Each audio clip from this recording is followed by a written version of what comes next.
So, for tonight, dinner namin ay magpagagawa ko french fries, hotdog at itlog.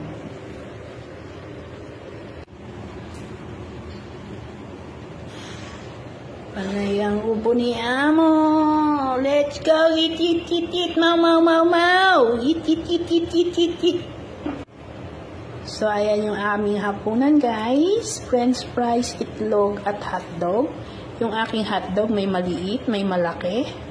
Ito ay pork sausage, at yung isa ay chicken sausage. Ayan.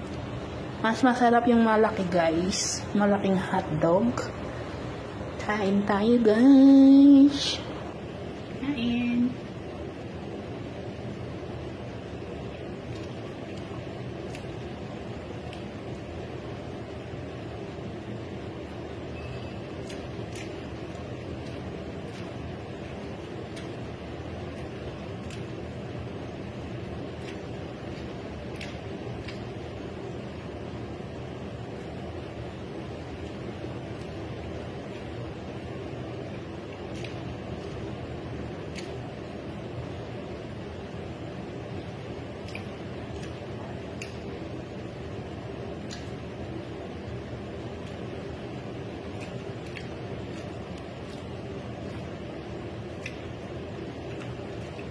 Kain tayo hapunan na guys.